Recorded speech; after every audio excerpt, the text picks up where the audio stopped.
Fastcast Podcast, Fast 5 Cast, Episode 5. Hooray. This is going to be the episode where we're going to do like a soft reboot and change the entire format so that we get more views, right? Exactly. So we're no longer going to have fun dialogue. We're all going to be all about just kind of upping the ante and bringing in more people about it, isn't it? Joe and I are going to do a podcast while we rob a bank. That's how we're going to change things up.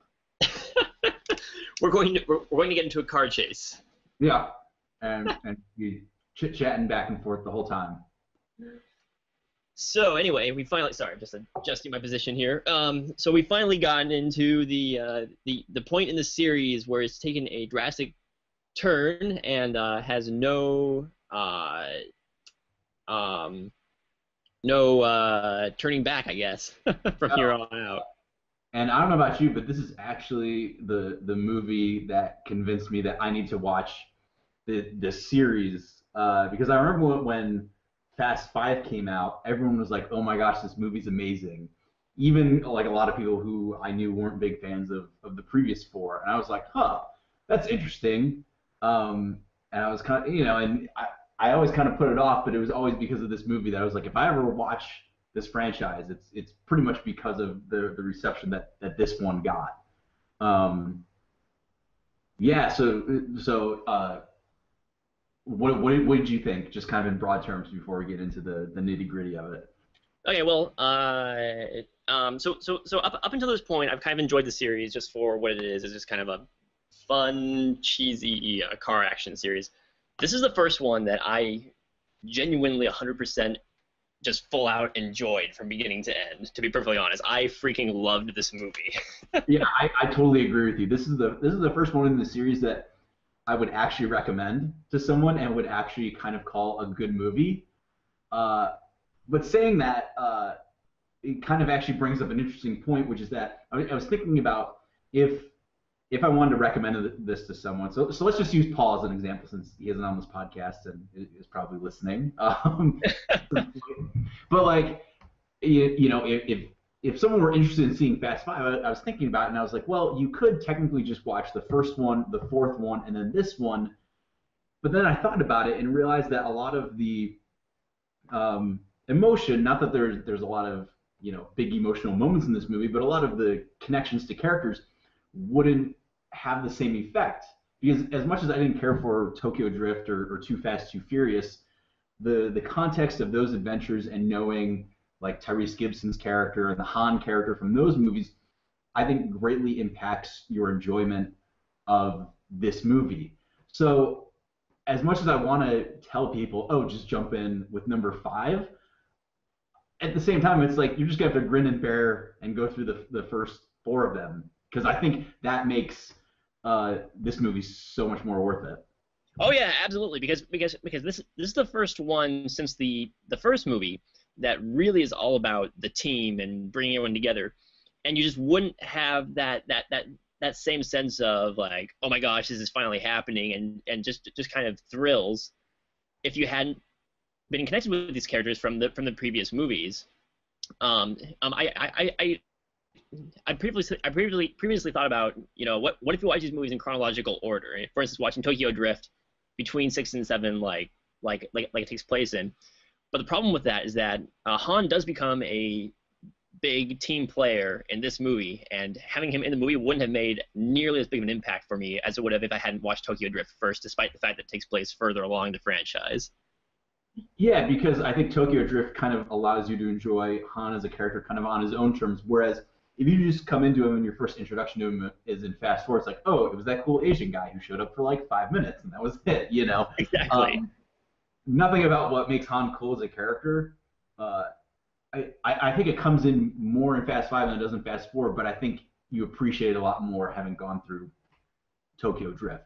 And yeah, I agree with what you said earlier, because on the last one we talked about how Fast and Furious was kind of marketed as a reunion of the original cast members, and even though it was from that first movie, this is the movie that I think gets the vibe of, oh, we're getting the team back together way better than that movie did. Oh yeah, And this movie also it fixes a lot of our complaints that we had about Fast and Furious. I guess we'll just start off from the very beginning. We talked about how in Fast and Furious they ended with a potentially amazing, fun action sequence, which they pay off on at the opening to this movie. Yes, but like, it's funny because I was texting you when I was watching the movie, and I was like, oh my gosh, they're actually opening with that bit, and so I'm happy for that. But at the same time, they didn't add a lot more. Like pretty much, Paul Walker just pulled in front of the bus and had it like flip over him. Yeah. So it wasn't like they jumped on the bus and had to like pull him out or whatever. So it wasn't a whole lot. It was still cool, but it was still one of those things that was like, oh, like you could tell that scene had probably just been set up as the finale for the fourth one because they reused a lot of the same footage and they were like, all right, we don't have it really in the budget to do another elaborate sequence, so we gotta like we'll reuse as much footage as we can and then get us out of that sequence as fast as possible. That's what it felt like to me. Like it still worked, but it was one of those things where I was like, oh, you could have had a really cool scene, but the movie makes up for it by almost immediately having another cool action sequence afterwards. But before we get to that action sequence, the scene after that is with Paul Walker and Mia in Rio, and you realize that they've been separated from Dom for a little bit, and they're kind of down on their luck. And the way that brief sequence was shot reminded me a lot of the Los Bandoleros short film that we talked about on the last episode. Like it felt way more kind of, I don't know, it felt different from the rest of the way the film and the franchise is. It kind of like, oh, look at this place, look at these people in this environment. Wasn't a lot of dialogue, whatever. It was over in less than 30 seconds, but it was kind of something that was like, oh, like this is kind of nice that they actually took a moment to kind of be a little more artistic with the way they shot that bit. Yeah, well, I think over the course of these movies from the second half of the series on, it's really started kind of evolving into its own style that's set apart from the original one, but it's a lot more. I don't know. A lot more focus is put into the smaller details and kind of the quieter moments than we've seen so far, because these have all been spectacle movies. Yeah. And this one still is, but they put a lot more emphasis into the characters, their motivations, and just kind of the smaller, quieter scene between them. Yeah. But then we kind of get our first getting the team back together moment because fake Thor from the first movie is back. I honestly actually don't remember his name because just in my head he's fake Thor. So do you remember what his name was? I don't remember. Actually, I had to remind myself who the guy was because we first saw him and I was like, oh, I recognize that guy. I looked him up. I was like, oh, it's the guy from the first movie. Yeah. And it was one of those weird things because like in the first movie he's kind of that guy. He's not really a bad guy, but he's kind of set up to be the obstacle for Paul Walker to overcome. So he's kind of just the asshole that you're kind of supposed to hate. So bringing him back for this, like you still have that, and it felt like the whole time with his character, they kept going back and forth of, oh, you're supposed to not like him. Oh, you're supposed to like him. Oh, you're not supposed to like him. Oh, you're not supposed to like him. Oh, he's dead. So he's always kind of been interesting as a character just because it seems like his sole purpose has been to act as an obstacle to Vin Diesel and Paul Walker, and he kind of went that way to the end. Even though the quote like redeemed him at the end of it, it always just kind of felt like, oh, like there was a moment there in the movie where it felt like, oh, like he actually had a purpose and whatever, and they were going to kind of use him, but then they didn't. So it kind of a minor complaint, but I was glad to have him back. It's kind of the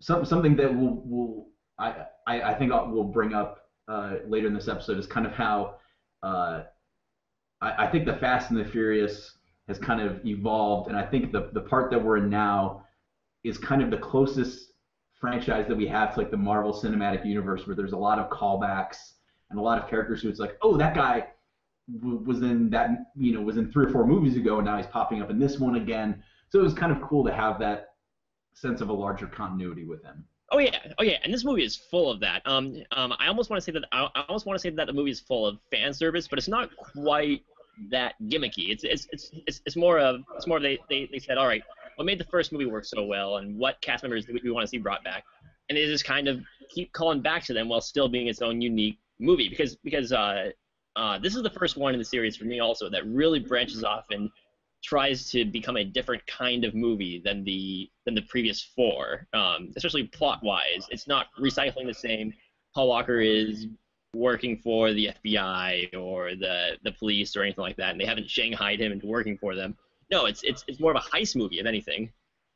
Yeah, and I love that despite being kind of a change in genre, they haven't forgotten the roots of the franchise and how important cars are. Because I mean, there's obviously they use the cars in the heist and stuff like that, but then they also kind of a car is the MacGuffin for the first half of the movie, which I was like, oh, that's kind of a clever way to keep it relevant to what the franchise is. I don't think there's anything wrong with kind of evolving what this franchise is, as long as you kind of keep what it's always been centered around somehow in focus. And I thought that was just an interesting way how they kept it relevant to cars and stuff. I also love how they brought back street racing briefly.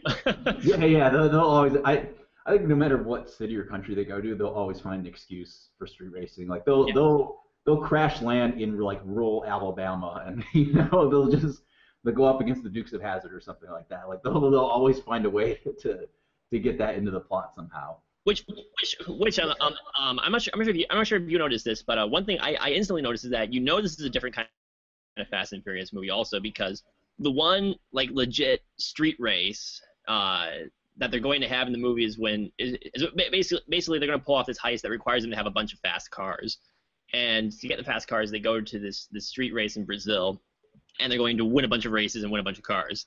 But the first time they do this, you see them go into the kind of the area where the race is happening and start smack talking a lot of people. And then they just cut to them afterwards, and they've already won the car. They totally overlook the entire racing sequence, because that's not what these films are about anymore. These films are about the sport. They're not about the street races. Yeah, I thought that was great. How it's like, oh, like they had the build up, and then it's like, nope, they just show up back there with, oh, we got what we needed. Yeah, and the one real street race they actually have in the movie is totally unrelated to any of that. It's just the characters are just goofing off of these cop cars, basically. Yeah, it's the one in the movie. Yeah, it's a very superfluous scene, even though it kind of, it's more of like a character moment than a plot moment. Like you could take that scene out and it wouldn't affect the plot, but it was still kind of fun to have. Yeah, exactly. And that was the scene also because I guess getting into individual characters, Tyrese comes back for this movie. Yeah, I loved how when he kind of first shows up, him and Vin Diesel have their kind of first encounter, and Vin Diesel kind of gives him the death stare as if he knows that Tyrese was his temporary replacement in Too Fast, Too Furious. Yeah, man, everything, all these characters, I just love how they fit them all into this movie, and they put them all together, but they're still true to what we knew them as from their previous movies. Yeah, and that's the thing, and going back, like this is like a mini Avengers right here, and the thing that like the Avengers pulls off and what this movie pulls off is it takes characters from not different franchises but different movies where it's like, oh, these characters otherwise never met each other and wouldn't really have a reason to, and yet they don't really conflict or not, they conflict out of conflict in the script or whatever, but it's not like, oh, these two characters, you can't put them in the same room because they don't fit together. It's like, no, they somehow found a way to make them work and bounce off each other. Yeah, exactly, which I absolutely loved about this movie. They were true to the characters, but they made them work together really well. Yeah. There is one new character they bring in this movie also. Yes. I at first I was like, who are you talking about? And I was like, how can I? Yeah. I'll let you. How do you want to intro him? I don't know. So okay. So the very first time, so Dwayne The Rock Johnson is in this movie, and he's in the future movies as well, Fast and Furious 6 and Furious 7, I believe.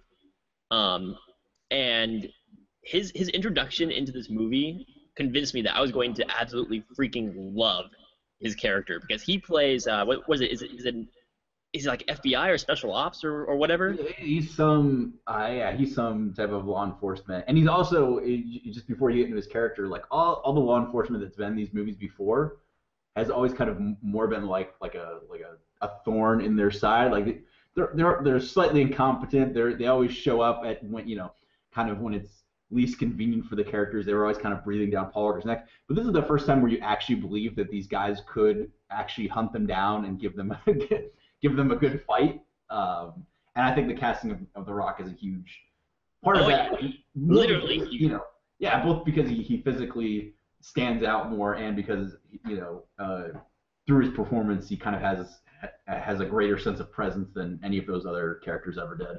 He has the greatest sense of presence of any character in these films so far. He also has like the greatest one-liners ever. Like I started taking notes every time he said something funny, and I had to stop. But I'll just give a rundown of a couple. One of them wasn't exactly a phrase, but he used the words "thunderwear," which was just like, where'd that come from? We don't ever let them get in the cars, which is a great trailer moment. I like her smile. That was another good one. Stay the fuck out of my way. Awesome. And then I laughed at these two probably most. He goes, "Am I right?" And then the character like says yes or something like that, and he goes, "Of course I am." And then I think my favorite one was "Give me the damn veggies." All of these lines, the way The Rock sells them, and he's so straight faced when he says all this stuff. He is the most take charge person I've seen in any of these movies so far. I mean, like even more so than Vin Diesel. I'm like, Vin Diesel plays off this character as kind of the sympathetic badass that he has control of every situation that he's in. He knows what he's doing, but he has a heart of sorts. Dwayne Johnson, when he comes in, he's just relishing this role. He's shouting orders at everyone. He knows exactly what he wants. He's going to get it every single time. If he tells you to put together a car that's been stripped down to nothing, you better damn well do it. Yeah. I think one of my favorite scenes with him is when he walks into the middle of this crowded street race that's going on. Where up until this point, like whenever law enforcement come around for one of these races, kind of like everyone just kind of gets out of the way, and law enforcement are kind of poo-pooed as like, oh, these little cops in their cars can't catch us. He freaking walks in with a whole bunch of his team into the middle of this crowd and just says like, "Hey, Dominic Toretto, you're under arrest." Yeah, I know. Oh, it's such a great scene, and the way they act off of each other. It's just kind of like Vin Diesel never loses his cool or what his character is all about. And neither does Dwayne Johnson. Even though Dwayne Johnson eventually loses that scenario, he pulls off each one of his lines just as if he still thinks he's in charge, even though he really isn't in that situation. It's awesome. I also love that they gave us what we wanted with the Vin Diesel versus The Rock fight. It is so like they are smashing through walls, and I love how they bring back. From the first movie when Vin Diesel was like, "Oh yeah, I killed a guy because I had like a wrench and I just couldn't stop hitting him and whatever." And I love how they bring that back, and it's like this really dramatic moment. And I love the thing I love about Vin Diesel is he gets really into these kind of moments, and it's like so sincere, but you can't help but laugh sometimes at how sincere he's playing these moments. And that moment, actually, there was a moment like 30 seconds before that, when The Rock is kind of strangling him, and he sees Mia and Paul Walker being like arrested. And I love how it's like the power of family gives Vin Diesel the ability to fight back and beat The Rock in that moment. It's amazing. I just love how that scene opens up also with The Rock when he gets into the fight. He's like rips off his bulletproof vest to really get into it and everything. I don't know. This guy, he's like a mountain of muscle. He's just yelling at everyone the entire movie. He also sweats a lot. I'm pretty sure there isn't a single scene where he isn't sweating. Oh yeah, absolutely. Absolutely. He probably oils his cars with it. he just rolls over the hood. Got a squeaky door there. I'll take care of that. This movie also I was really happy with the action sequences. They go back to having really over the top action sequences, but they're just they're they're so grounded in this sort of absurd sort of reality that I just have to buy them no matter how implausible they are. Yeah, and while I'm sure there was CG used, it feels a lot more practical, and it yeah, it just feels more like the world is connected. Like we've talked about before, how there will be action sequences which look practical, they're using real stunt work, and then there will be some ridiculous CG ones, or like in the beginning of Fast and Furious, there's that great oil tanker scene that's all practical, and then at the end they have the moment with the oil tanker on fire exploding and rolling towards them. That's so obviously CG. There weren't really any moments like that in this movie. I felt like the integration of practical and CG was pretty seamless, and even when there were kind of big ridiculous moments, uh, you could maybe be like, oh, that was probably CG or whatever, but it never took me out of the moment. Oh no, yeah, absolutely, absolutely. The effects work is very seamless in here. They really fit everything together really well, especially in the two action sequences I think stand out the most are the train sequence near the beginning and then the Uh, finale, which is again just phenomenal. yeah, the finale. I love the finale because it felt like something out of like Grand Theft Auto, like the most ridiculous way ever. Just like total destruction. Like there's the thing I love about these movies. Going back to a line when they bust Dom out of prison, because when they flip that bus, it's like, oh my gosh, like that just seems so unnecessary. And then there it cuts to news reports, and they talk about how everyone somehow survived. And I feel like that's like after all these sequences, it always looks like, oh my gosh, like they had to have like murdered like hundreds of people intentionally. And yet I'm sure, so that the movie makes them come off as good guys, they'll no one will be hurt. Or in the case of the finale, it's okay for them to basically murder all those cops because they were corrupt anyway. I like to think that there's another cut of the movie somewhere where in the bus sequence they topple the bus and they find out that they accidentally killed Vin Diesel in the process. Yeah, that's exactly what I'm talking about. It's like that.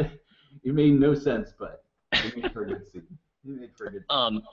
Um, I guess I mean like we already kind of talked about spoilers at this point, but the villain's death scene at the end, by the way, I just love how kind of offhanded that is, just kind of Oh, incidental almost well, to yeah, well, everything else. because I thought he. Wait, which villain are you talking about? The main villain or like the henchman villain? The main villain. Okay, yeah, because well, I thought he died when the car smashed into him, and then he comes rolling out, and I was like, oh, I guess he is alive. And then the Rock just walks by and just you know double taps him basically. Just walks by, doesn't even look at him, just shoots him down. He's like, "That's for my team" or something like that. And that's like, when was the last time that the main villain of a movie has just been kind of shot down, just kind of half-heartedly, almost off screen? I don't know. I'm trying to think. Uh, I don't know, but I'm really looking forward to what they do with the Rock's character, just because he seems like a guy who works both sides, and yet is firmly on one side, but doesn't mind working both sides if it benefits him. And not in kind of an illegal way, but more in kind of an emotional way. Like you said, like he kills that guy, which is totally illegal, but because he had wiped out his team, emotionally makes sense for him. Yeah, Uh, that was one thing I was initially worried about. There was one scene, basically his whole team gets killed off by the main villain in his group, and because of that, the entire movie he had been hunting down Vin Diesel and his gang, but because the main villain killed off his the Rock's team, the Rock decides to join with Vin Diesel to kind of take out this main villain. Which for me initially, I was really worried because I felt like that was very uncharacteristic of him. Like up to this point, he'd been really hardcore. Like you guys are just the assignment I was given. You just names on a sheet of paper. I bring you guys in. I'm all about doing what I need to do. Get things done. And to have him suddenly kind of switch allegiances seemed really off to me at first, but then they paid off with that later on, where he was just kind of like, well, yeah, I rolled with you guys, but I'm still need to take you in. yeah, yeah, and I think I've said this before. I watched the trailer for the next one after I finished the movie, And it looks like in the next one he kind of like comes to them and is like, hey, we need to use you to help us get these other guys who are similar to you and whatever. And it's like, okay, I always kind of like that relationship, because movies where it's like, oh, outlaws versus the lawman, just the whole like I have to chase you kind of a thing can sometimes get worn. I always kind of like it when there's either an uneasy partnership or you kind of give us a perspective where maybe if this had been a different movie, maybe The Rock is the right guy, and he actually brings up, oh, hey, Fast and Furious, you guys are actually really terrible people, and I actually need to bring you in. So I always like it when they kind of go different ways with that. So I'm interested to see going forward how his character and how he relates to the team kind of progresses. Yeah, absolutely. Same here. By the way, with that ending action sequence, the only thing I was thinking about was, I know they got 2 cars pulling on this safe, but there's no way in hell they can be dragging that thing along like no, not at all. 70 miles an hour. No, not at all. But it's fine. It's okay. It's totally okay.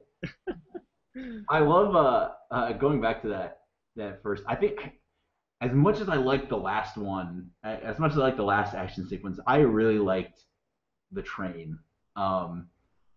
And I don't know why. I don't know if it's because the desert vehicle or whatever that they were driving reminded me of something out of Mad Max. The whole scene kind of felt very primal because they were out in the desert, and kind of the guy's outfit was very, desert oriented and whatever. And it felt like the most dangerous of all of them, because I think the finale in Rio, there's so much blatant destruction there that it's like, oh, okay, of course they're going to be fine. Whereas I think the train heist early on felt very much like, oh, at any moment something dangerous could be happening to these characters. So I think that's probably why the train one kind of worked for me better in that regard.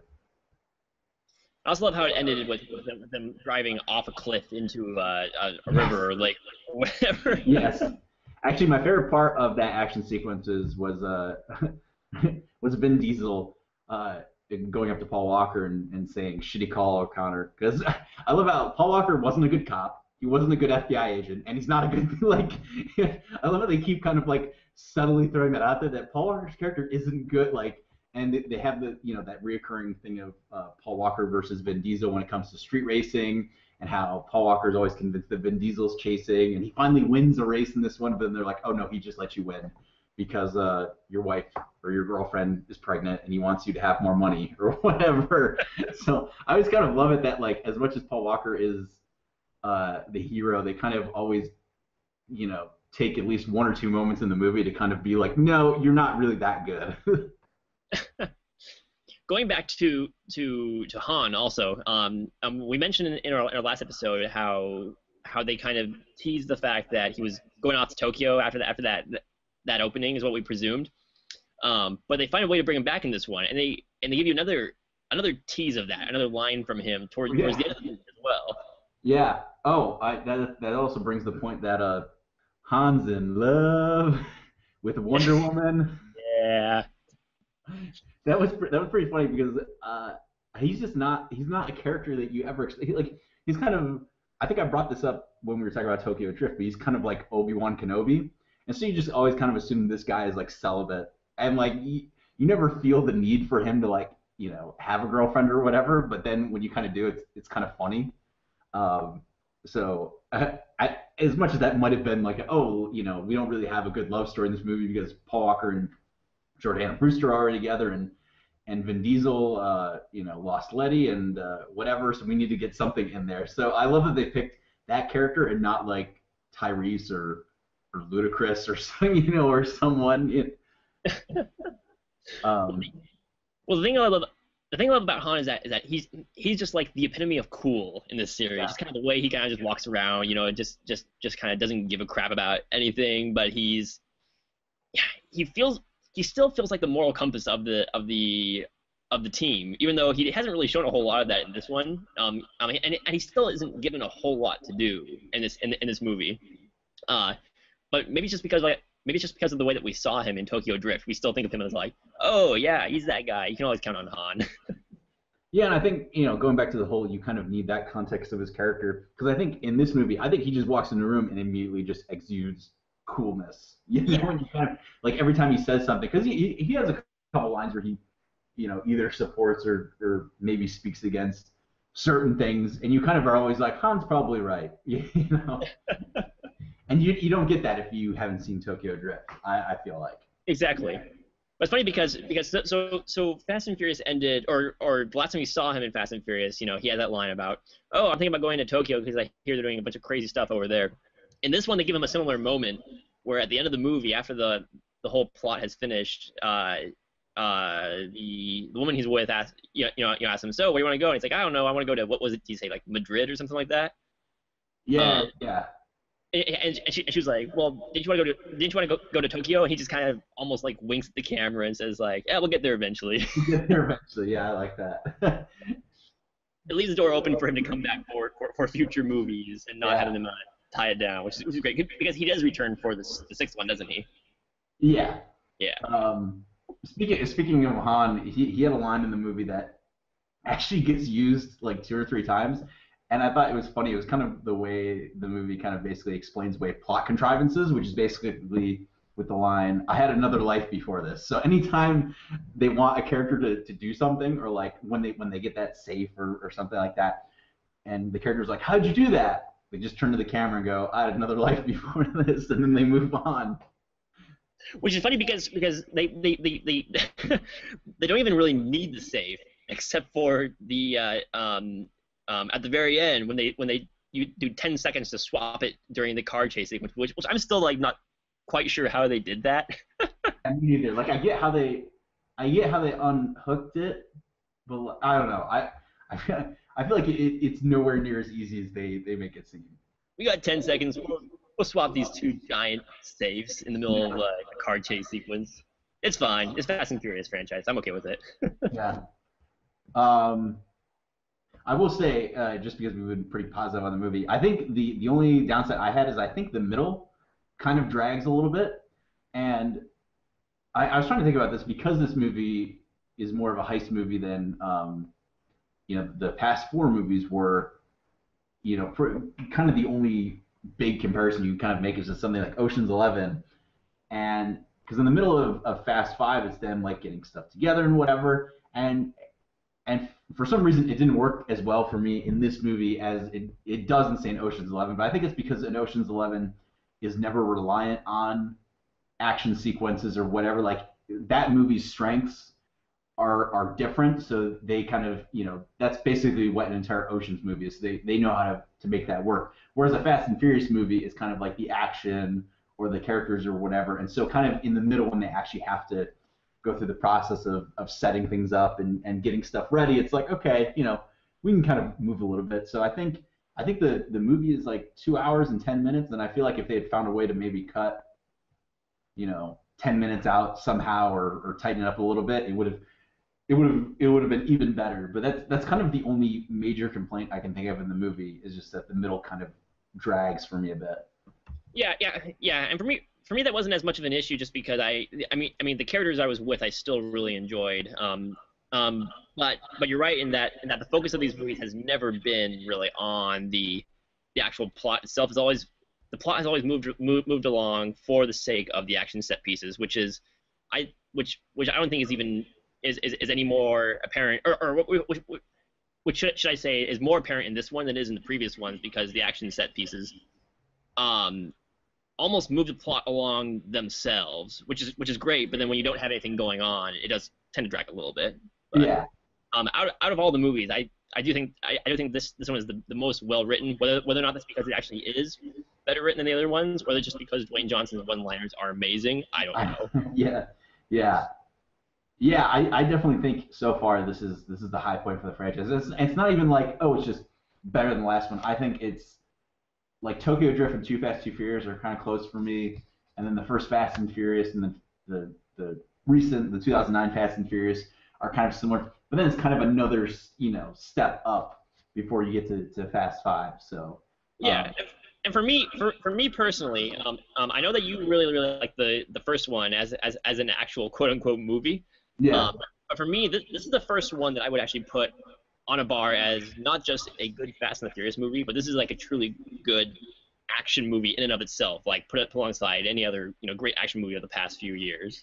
Yeah, it's like we've said before, like those other movies, you would look back at them and be like, oh, remember when that was a thing? Like, and that's kind of how we always figured they would be remembered if for some reason there hadn't been a franchise. I feel like this is the one where you go, oh yeah, that awesome movie that we're gonna get the guys over, we're gonna watch once a year or whatever. Yeah, which is almost a shame because this is a movie that I want to recommend to people as like, oh, okay, just watch Fast Five. But like you said before, a lot of the novelty and the charm of watching this movie comes from growing up with the characters in the previous four movies. So I don't think it would have the same impact if you hadn't seen all of the other movies before this one. Yeah. So stick with the franchise, guys. It'll get good around the fifth movie. So I've got my theory that I have to let you in on. But do we want to talk about the end first, or the credits, I should say? The credit sequence with another cameo. Yes. So so we've been keeping track of whether or not these movies had end credit sequences because the first one inexplicably did, but then the next like three didn't. But finally we get the return of the end credits, or it's a mid credit scene, but same difference. And not only do we get a surprise cameo from Eva Mendes from Too Fast, Too Furious, we find out in a scene with her talking to The Rock's character that Letty is alive. So that'll be interesting in Fast and Furious 6. see how they talk their ways out of that one. Yeah, I know. I read somewhere that Michelle Rodriguez apparently didn't know that her character survived until she was in the theater watching the movie, which kind of seems really bold on the filmmaker's part, because you would figure, unless they already just had her contracted, like, because I know, like, with Marvel, even if you're only in one movie, they'll sign you up for, like, 3 just in case. So I don't know if, like, they just had a bunch of potential Fast and Furiouses on her contract and were going to be like, oh, maybe we'll bring you back for a flashback. Because if they didn't, that seems kind of bold to be like, oh, we're going to bring her back in the next one. And then it's like, what if she didn't want to come back for the next one, The next one will open up with them saying, like, wow, we had a lot of crazy adventures with Letty in between movies. Yeah.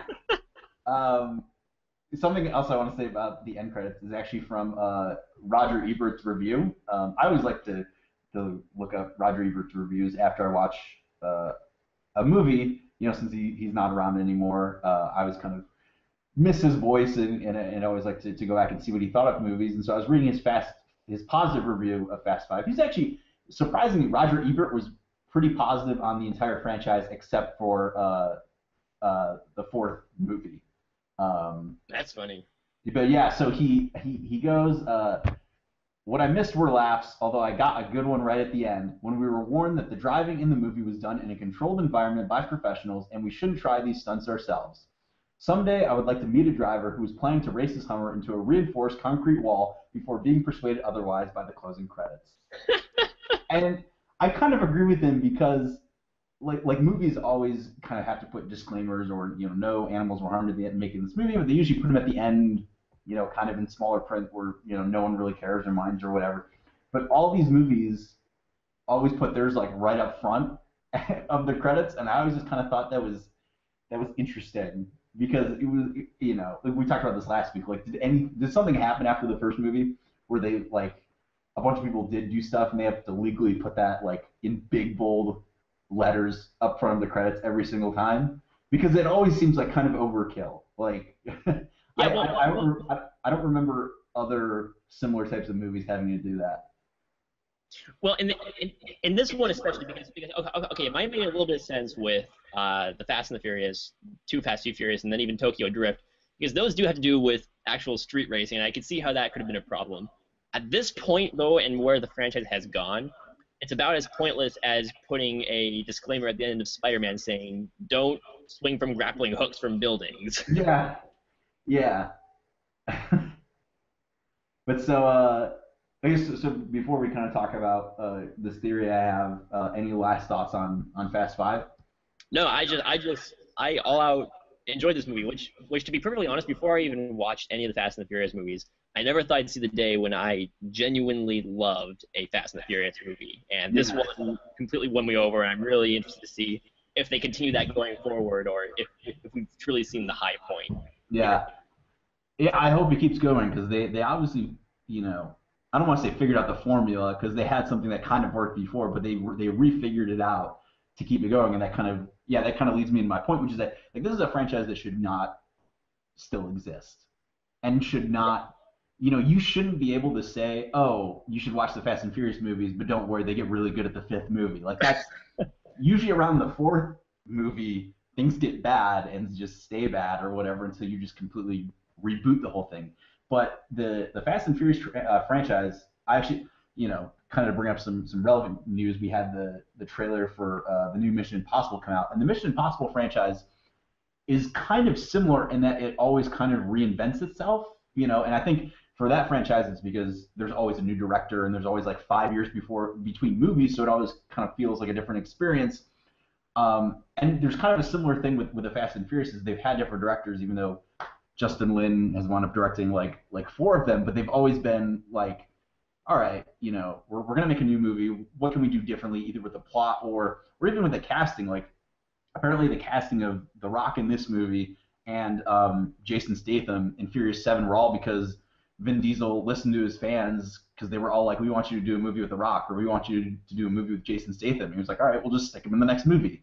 So I think that's kind of interesting, for franchises going forward because so many of them kind of stick to one thing and don't change. And I think that's what's kind of interesting about the Fast and Furious is you can look at each movie and it kind of represents a different period in time.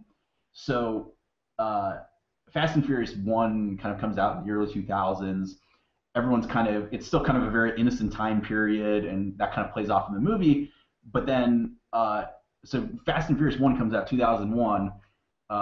A couple months later, you have 9/11 happens, and as crazy as this is going to sound, but it kind of, did affect the film industry, and then it seemed like we got a lot of kind of like darker movies. So Too Fast, Too Furious comes out in 2003, doesn't really do that well, and they decide, all right, maybe we're going to like go off into spin-off territory or whatever. So they kind of do that with Tokyo Drift, and then when they finally do get convinced to bring the band back together, they're like, well, what's in vogue now? Oh, it's like dark and gritty movies. So then they decide to do that. But then by the time Fast 5 comes around, the Marvel movies have kind of become a thing and have kind of proven that, oh no, people actually want to go back to these kind of, happy or just straight up entertaining movies. Like not everything has to be dark and brooding. And so then the franchise kind of goes back in the direction that kind of started off in. And I just think it's kind of interesting how it's evolved to that point.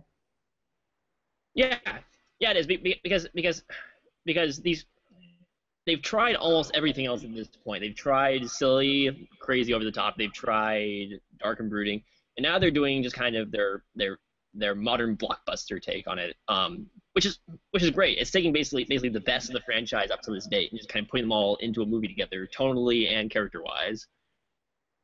Which makes me wonder because at least on the surface, Fast 5, Fast and Furious 6, and Furious 7, it's really confusing to say all of those different. It's like, wait, which word is in this one and which is not in that one? But they all seem to be, at least on the surface, to be very similar movies. They seem to be of the same kind of fabric.